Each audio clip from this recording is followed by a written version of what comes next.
Hello movie lover, कैसे हैं आप सब। तो दोस्तों, आज की मूवी बहुत ही इंटरेस्टिंग होने वाली है। चैनल पर नए हैं तो सब्सक्राइब कर लीजिएगा ऐसी ही धमाकेदार मूवी देखने के लिए।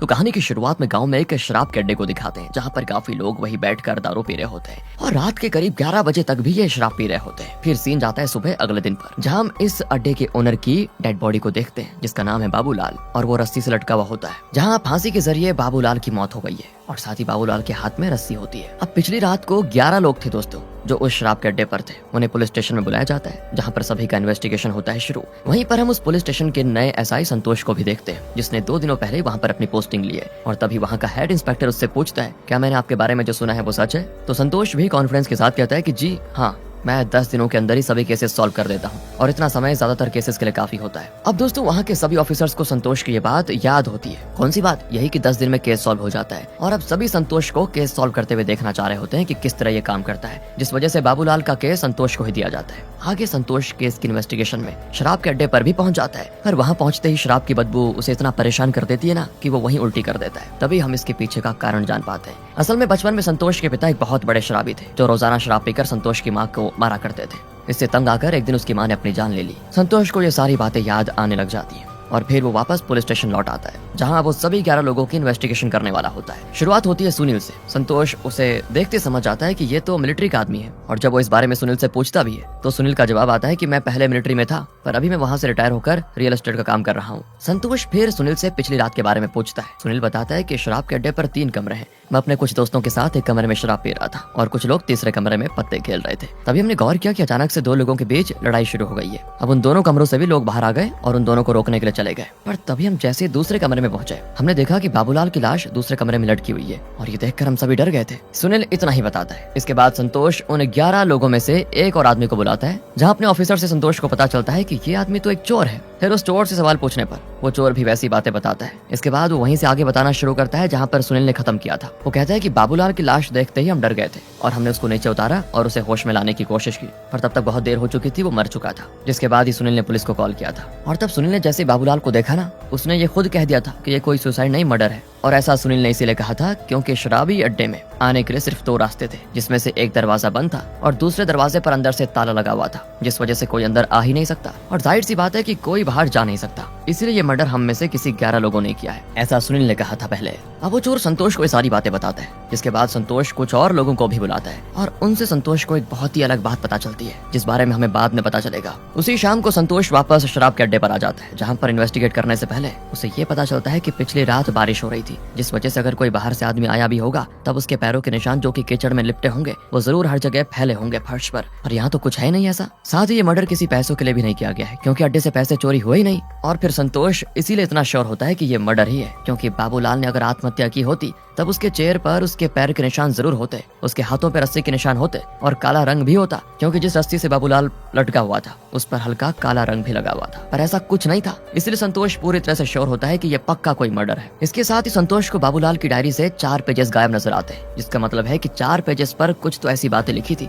जो कि मर्डर नहीं चाहता था कि किसी को पता चले। यहाँ संतोष को मर्डर के बारे में एक और बात भी पता चलती है कि मर्डर लेफ्ट हैंडेड है, क्योंकि रस्सी के निशान बाबूलाल के गले के दाईं यानी कि राइट साइड निशान आए हैं, जो कि लेफ्ट साइड से रस्सी खींचने की वजह से हुआ होगा। संतोष ये सब इन्वेस्टिगेट कर ही रहा होता है कि तभी उसे फिर से शराब की बदबू से उल्टी आ जाती है, और वो इन्वेस्टिगेशन को ही रोक देता है। अगली सुबह संतोष मरिंडा नाम की एक औरत को बुलाता है, जो कि कनन नाम के एक आदमी की वाइफ होती है। कंफ्यूजिंग, कौन कनन कौन मरिंडा? रुकिए जरा। तो कनन बाबूलाल का ही एक तरह से मैनेजर होता है, जो कि शराब के अड्डे को संभालता है, और वो थोड़ा डिसेबल भी है। उस रात कनन अड्डे को बंद करने से पहले सभी को वहाँ से बाहर निकाल रहा होता है, जिसमें 11 कस्टमर्स जिद पर बैठे होते हैं वैसे कि वो बाहर नहीं जाएंगे, और वही 11 कस्टमर्स अभी शक के घेरे में है। अब थोड़ी देर पहले मैंने कहा था कि संतोष को एक बहुत ही अलग बात पता चली है, तो वो ये बात है कि इन्वेस्टिगेशन के दौरान जब संतोष उस चोर को घर भेजता है ना, और कुछ और लोगों को इन्वेस्टिगेशन के लिए बुलाता है, तब उन लोगों से संतोष को पता चलता है कि काफी लोगों को कनन पर शक है। ऐसा इसीलिए क्योंकि ये बात हर जगह फैली हुई है कि बाबूलाल और कनन की वाइफ मरिंडा का अफेयर चल रहा है। अफेयर चल रहा था और काफी हद तक करण को भी इस बारे में पता था और हो सकता है कि इसी वजह से उसने गुस्से में ये कांड कर दिया हो। यहाँ तक कि कुछ लोग संतोष को बाबूलाल की ऑनलाइन प्रोफाइल भी दिखाते हैं, जहाँ पर मरिंडा ने बाबूलाल की पोस्ट लाइक भी किए होते हैं, जो कि एक तरफ से इशारा है कि दाल में कुछ तो काला है। खैर, इस वक्त मरिंडा को देखकर संतोष भी उसकी तरफ थोड़ा अट्रैक्ट होने लगता है, क्योंकि मरिंडा खूबसूरत तो है ही। और यहाँ पर हमें ये भी पता चलता है कि एक दिन मरिंडा जब शराब के अड्डे पर आई थी, तब वहाँ आते ही बाबूलाल से बातें करने लगी थी। उस वक्त वहाँ पर करण भी था और उसने उससे पहले बाबूलाल से बातें करना शुरू कर दिया, जिसको देखकर सभी करण पर हंसने भी लगे और उससे कहने लगे कि मरिंडा तुम्हारी बीवी है या फिर बाबूलाल की, जिसको सुनकर करण को ठेस आ गई और फिर उसने घर आकर मरिंडा को बहुत मारा भी। इसके बाद करण को मरिंडा पे होने लग गया शक और इसी वजह से वो उसे लगभग रोज मारने लगा, जिस वजह से मरिंडा गुस्से में आकर अपनी सहेली कल्याणी के घर जाकर रहने लगी और अभी वो करण से अलग ही रहती है। ये सब बातें मरिंडा संतोष को बताती है, जिसके बाद संतोष करण को भी बुलाता है और उससे पूछता है तो करण कहता है कि बाबूलाल एक नंबर का ठरकी था और सभी की बीवी पर लाइन मारने की कोशिश किया करता था और फिर उनके साथ धीरे धीरे अफेयर भी करता था। करण तो यहाँ तक ये भी कहता है कि मरिंडा की दोस्त कल्याणी के साथ भी बाबूलाल के अफेयर थे और कल्याणी का पति इस चीज को नजरअंदाज लिया करता था। हालांकि इन बातों को सुनने के बाद भी संतोष का शक करण पर ही होता है, क्योंकि एक करण ही है जिसके पास बाबूलाल को मारने की ठोस वजह है। अब हमें एक फ्लैशबैक दिखाते हैं, जहाँ पर उसी मर्डर वाली रात सभी करण पर ही शक कर रहे होते हैं, क्योंकि बाबूलाल और मरिंडा के अफेयर वाली बात सभी को पता होती है। हालांकि करंट में दोस्तों, जब संतोष मरिंडा से इस अफेयर के बारे में पूछता है तो वो उसे झूठ कह देती है कि ऐसा कुछ भी नहीं है। अब यहाँ पर फ्लैशबैक में दिखाते हैं कि करण समझ जाता है कि सभी को उस पर शक हो रहा है, इसीलिए वो सभी से कहता है कि मैं मानता हूँ कि जिस रस्सी से बाबूलाल को फांसी लगी है वो रस्सी मैं ही लाया था और ये कोई हैरानी वाली बात नहीं है, क्योंकि इस अड्डे का सारा सामान मैं खुद ही लाता हूँ। साथ ही अगर तुम सभी को याद है तो तुम लोगों को मैंने शराब दी थी और बाबूलाल को भी मैंने शराब दी थी। तुम्हें याद होगा उसके बाद मैं तुम्हारे साथ बैठ गया था, तो ऐसा कैसे हो सकता है कि मैं बीच में निकल गया और बाबूलाल को फांसी लगाकर मार दिया? नहीं, ऐसा नहीं है। ये सुनकर बाकी लोगों को भी करण की बात सही लगती है, क्योंकि करण सच में उनके साथ ही बैठा हुआ था। अब हम संतोष को देखते हैं, जो करण को घर भेज देता है और मरिंडा से कुछ पूछने के लिए उसके घर जाता है, जहाँ पर वो मरिंडा से थोड़ा बहुत फ्लर्ट भी करता है, जिस दौरान मरिंडा उसे कुछ बातें बताती है कि मर्डर वाली रात मैंने शराब के अड्डे की तरफ एक आदमी को जाते हुए देखा जिसके बाल छोटे थे। ये सुनकर संतोष मरिंडा से और सवाल पूछने लगता है और फिर मरिंडा जवाब देने के बदले संतोष से इनडायरेक्टली पैसे मांगने लगती है, यानी कि पैसे दो और फिर मैं जवाब देती हूँ। ये देख संतोष को बड़ा गुस्सा आता है और मरिंडा से वो कहता है कि मैं खुद पता लगा लूंगा। इसके बाद आता है पुलिस स्टेशन। अब वो फिर से करण को बुलाता है और इस बार पूछताछ में करण फिर से एक नई बात बताता है। कहता है कि कुछ समय पहले गांव में जॉय नाम का एक आदमी की डेड बॉडी आई, नदी में मिली थी और जॉय को किसी और ने नहीं, बाबूलाल ने ही मारा था। असल में जॉय और बाबूलाल की बहुत बड़ी लड़ाई हो गई थी, जिस वजह से बाबूलाल ने उसको मरवा दिया और बाबूलाल की बहुत अच्छे पॉलिटिकल कनेक्शंस भी थे, जिस वजह से पुलिस ने भी बाबूलाल के खिलाफ कुछ नहीं किया। अब इस बारे में जानकर संतोष इसको लेकर थोड़ी और इन्वेस्टिगेशन करता है, पर जॉय के केस में उसे बाबूलाल का नाम दूर दूर तक कहीं नजर नहीं आता, जिसके बाद किसी वजह से संतोष का शक सुनील पर जाने लगता है, ये सोचकर कि सुनील एक ट्रेंड मिलिट्री वाला है, तो अगर वो किसी को मारना चाहेगा तो उसे कई तरह के पता होंगे सामने वाले को किस तरह मारा जाए। हालांकि हो सकता है कि ये बात सच भी हो, लेकिन संतोष के पास ये प्रूफ करने के लिए कोई प्रूफ नहीं होता, जिस वजह से संतोष का सीनियर उसके पास आता है और कहता है कि अगर तुम इस केस को सॉल्व नहीं कर सकते हो तो बता दो, क्योंकि हम इतना टाइम नहीं दे सकते इस केस में। ये सुनकर संतोष और तेजी से केस को इन्वेस्टिगेट करने लगता है और फिर से जाता है मरिंडा से मिलने, जहाँ इस बार मरिंडा संतोष को ठीक से बता देती है कि उसने उस रात क्या देखा था। मरिंडा बताती है कि मैंने उस रात 2 आदमियों को शराब के अड्डे के पास देखा था, जिसमें एक काफी लंबा आदमी था। ये जानकारी पाकर संतोष खुश होता है। इसके बाद मरिंडा कहती है मैंने उस दिन आपसे पैसे इसीलिए मांगे थे ताकि मैं अपने घर के लिए कुछ सामान ले सकूं, क्योंकि अब मुझे करण से कुछ पैसे नहीं मिलते हैं इसीलिए, पर आपको ऐसा लगा कि मैं पैसे इसीलिए मांग रही हूँ ताकि उसके बदले मैं आपको सच बताऊं, ऐसा नहीं था। ये सुनकर संतोष मरिंडा से गलतफहमी के लिए माफी भी मांगता है और चला जाता है वहाँ से। दूसरी तरफ हम करण और सुनील को देखते हैं, जो अचानक से एक जगह पर मिलते हैं और बात करते हुए करण सुनील को ये भी बताता है कि मैंने बाबूलाल को जॉय की लाश को ठिकाने लगाते हुए देखा था और बाबूलाल ने मुझे उस वक्त देख भी लिया था, पर उसने मुझे धमकाया उसके बाद कि मैं कहीं जाकर ये सच ना बता दूं, इसी वजह से मैंने किसी को कुछ नहीं बताया। तब सुनील करण से कहता है कि तुमने ये बात मुझे पहले क्यों नहीं बताई, मैं अभी सुन रहा हूँ तुम्हारे मुंह से। और तुम्हें पता है जॉय के सौतेला बेटा अपने बाप के मर्डर को ढूंढ रहा है, जरूर वो अपने बाप के मर्डर को मार डालेगा। और फिर सुनील को ये बात याद आती है कि उसे जिस आदमी ने ये बात बताई थी ना कि जॉय का सौतेला बेटा अपने बाप के मर्डर को ढूंढ रहा है, उस आदमी ने तब ये भी कहा था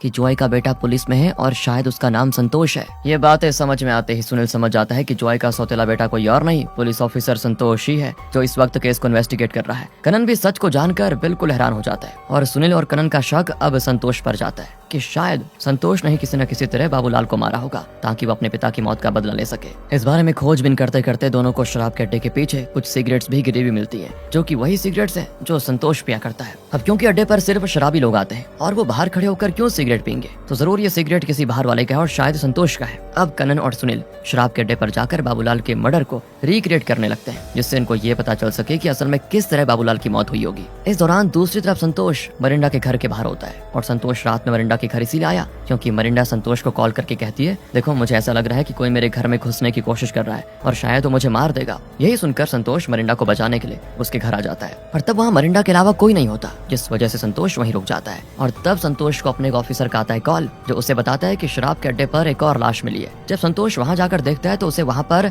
सुनील की लाश नजर आती है, जिसे देखकर संतोष एक ही वक्त पर हैरान और कंफ्यूज भी होता है क्योंकि अब तक संतोष को सुनील पर ही शक था, लेकिन अब इसे किसने मार दिया। साथ ही शराब के अड्डे को आग भी उस मर्डर नहीं लगाई है। सीन जाता है फ्लैशबैक में, जहाँ पर हम सुनील और कनन को मर्डर सीन रिक्रिएट करते हुए देखते हैं, जहाँ कनन रस्सी को बाहर से अंदर फेंकता है और सुनील से कहता है कि इस मर्डर में 2 जन तो शामिल होंगे, क्योंकि अगर कोई यहाँ अंदर बाबूलाल के गले में रस्सी डाल रहा होगा तो बाहर से पक्का किसी ने उस रस्सी को खींचा होगा। अब ये सुनते ही सुनील को कनन पर हो जाता है शक। वो कनन से कहता है कि मुझे पता चल गया है कि तुमने और मरिंडा ने ही ये मर्डर किया है। तुमने रस्सी को शराब के नशे में बेहोश बाबूलाल के गले में डाला होगा और मरिंडा ने फिर बाहर से रस्सी खींची होगी। साथ ही मरिंडा कल्याणी के घर के करीब भी रह रही है, जो कि शराब के अड्डे से बहुत ही करीब है, और मर्डर करने के बाद मरिंडा फिर से वापस चली गई होगी, जिससे किसी को उस पर शक ना हो। ये सुनकर कनन समझ जाता है कि अब सच सामने आ गया है और वो सुनील पर हमला कर देता है, जिस दौरान सुनील को घायल करके वो बता देता है कि ये सब एक तरह से तुम्हारी वजह से हुआ था। सीन जाता है फ्लैशबैक में, जहाँ हम देखते हैं कि कनन को बाबूलाल का सच पता था कि बाबूलाल ने ही जॉय को मारा। कनन ये बात सुनील को एक दिन बताने जाता है, पर बताने से पहले ही बाबूलाल को ये बात पता चल जाती है, जिस वजह से वो उसी शाम कनन के घर आकर उस पर और मरिंडा पर हमला कर देता है और दोनों को बहुत मारता भी है, जिससे क्या होता है, मरिंडा के पेट में जो कनन का बच्चा है ना,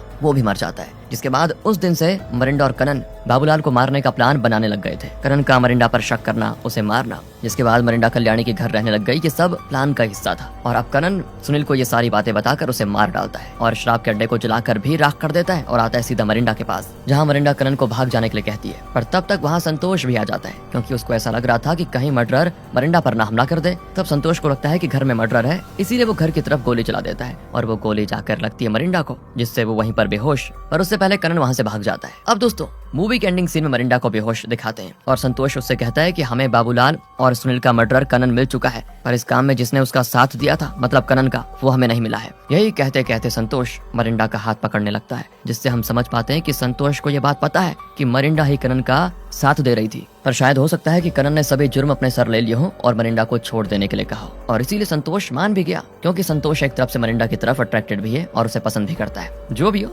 सच सामने आ चुका है और इसी के साथ ही कहानी हो जाती है खत्म। हाँ तो दोस्तों, आज की ये वीडियो आपको कैसी लगी? अच्छी लगी हो तो एक लाइक कर देना, चैनल को सब्सक्राइब कर लेना और अपने दोस्तों के साथ शेयर जरूर करना। मिलते हैं नेक्स्ट वीडियो में।